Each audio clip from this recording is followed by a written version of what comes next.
Une semaine à peine après des attaques coordonnées et meurtrières qui ont visé plusieurs pays, dont la capitale Bamako, le parquet militaire ouvre une enquête et des arrestations tombent. Et ce qui ressort de cette enquête est proprement glaçant. Des militaires maliens auraient trahi, des hommes politiques auraient comploté. L'ennemi n'était pas seulement aux portes, l'ennemi est à l'intérieur. Dans cette vidéo, on va découvrir ensemble ce qui s'est passé, qui est impliqué dans ce dossier et surtout ce que ça va changer pour le Mali et pour l'Afrique du Sahel. Si c'est la première fois que tu tombes sur une de mes vidéos, n'oublie pas de t'abonner à la chaîne. Bonjour, bonsoir, quelle que soit ta position, quelle que soit l'heure à laquelle tu tombes sur cette vidéo. La semaine dernière, le Mali a été frappé par une série d'attaques simultanées orchestrées conjointement par deux groupes armés. Le Djenim, le groupe de soutien à l'islam et aux musulmans, lié à Al-Qaïda, et le FLA, le Front de libération de l'Azawad, du mouvement séparatiste. Ces deux organisations, aux idéologies pourtant différentes, ont choisi de frapper ensemble, en même temps, sur plusieurs fronts. C'est un signal fort. Leur ennemi commun, à savoir le gouvernement de transition malien et ses alliés, les ont réunis dans une alliance de circonstances. Les attaques ont touché des positions militaires et des zones civiles. Le bilan humain est lourd, très lourd. La réponse des autorités maliennes n'a pas tardé. Vendredi soir, la télévision publique malienne annonce l'ouverture d'une enquête par le parquet militaire de Bamako. Les premières conclusions tombent vite et elles sont explosives, elles sont choquantes, elles sont tout simplement choquantes. L'enquête identifie plusieurs catégories de suspects. D'abord, les militaires maliens, certains radiés ou en cours de radiation de l'armée. Leurs noms et leurs photos circulent sur les réseaux sociaux. Selon le procureur, ces hommes auraient participé à la planification, à la coordination et à l'exécution des attaques. C'est confirmé par une trahison militaire caractérisée. Les soldats qui ont retourné leurs armes contre leur propre pays. Ensuite, il y a le cas du docteur Oumar Mariko, ancien député, figure de l'opposition malienne. Mariko est directement mis en cause. Ce qui lui est reproché, c'est d'avoir rencontré début avril sous le sol malien des représentants du Djeni. Lui-même ne le cache pas. Il dit avoir cherché à négocier la libération de prisonniers et à ouvrir un dialogue avec le groupe djihadiste. Pour les autorités maliennes, cette démarche est lue comme de la complicité. Pour ces défenseurs, c'est de la diplomatie alternative. Qui a raison? La ligne est fine, mais dans un contexte de guerre, elle peut être fatale. Du côté des groupes armés, les motivations sont claires. Le Djenim cherche à affaiblir un gouvernement de transition qui a chassé les forces françaises et qui s'appuie désormais sur les paramilitaires russes de Wagner, aujourd'hui rebaptisés Africa Corps. Le FLA, lui, revendique l'autonomie pour l'indépendance du nord du Mali, une revendication historique qui remonte depuis les années 1960. Ces deux groupes profitent de la déstabilisation pour avancer leur pion, même s'ils n'ont pas les mêmes objectifs à long terme. Il faut être honnête, beaucoup de questions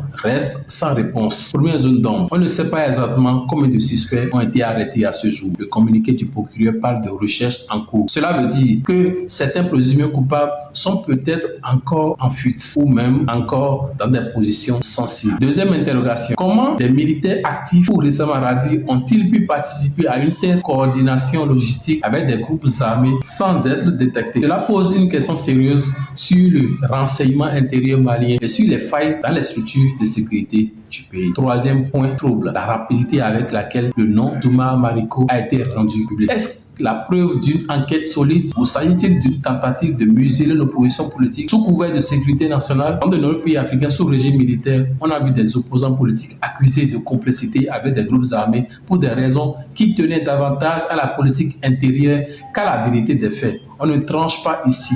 On pose la question parce qu'elle mérite d'être posée. Ces révélations ont des conséquences à plusieurs niveaux. Pour l'armée malienne, d'abord, c'est une crise de confiance interne. Des soldats ont trahi, il faut puger, enquêter, restructurer. Cela affaiblit momentanément une institution déjà sous pression, engagée sur plusieurs fronts simultanément. Pour la classe politique malienne, le message est la junte au pouvoir n'hésitera pas à mettre en cause des figures de l'opposition si elle est soupçonnée de lien avec l'ennemi. Cela risque de réduire encore davantage l'espace politique dans un pays où la démocratie est déjà sous perfusion. Pour l'Afrique du Sahel, dans son ensemble, ces attaques rappellent que la menace ne faiblit pas. Elle s'adapte, elle s'allie, elle frappe plus fort. Le retrait de la France, l'arrivée de Wagner, les tensions avec l'Algérie, la fragilité du Burkina Faso et du Niger voisin, tout cela forme un tableau régional extrêmement instable. Et dans ce tableau, c'est toujours le citoyen ordinaire, le paysan, le commerçant, la femme du marché qui paie le prix le plus lourd. Du point de vue africain, il faut le dire clairement, aucun groupe armé étranger, aucune puissance extérieure ne viendra régler les problèmes du Mali à la place du Mali. Wagner ne sauvera pas le Mali, le Djenim ne libérera pas le Mali, le salut du Sahel passera par des décisions solides, une réconciliation nationale sincère et une coopération africaine renforcée, pas par des alliances de façade ou des raccourcis sécuritaire. De façon résumée, le Mali avait subi des attaques coordonnées d'une ampleur inédite. L'enquête révèle une trahison de l'intérieur, des militaires complexes, un politicien en cause, des réseaux qui s'étendent au-delà des frontières visibles. beaucoup restent flous et les conséquences pour l'armée, pour la politique et pour la région seront durables. Ce qui est certain, c'est que le Mali est à un tournant. Les choix qui seront faits dans les prochaines semaines sur la justice, sur le dialogue, sur la réconciliation, sur la répression détermineront la trajectoire du pays pour les années à venir. En tant qu'Africains, nous avons tout intérêt à suivre ce développement de près avec lucidité, sans naïveté et sans laisser d'autres écrire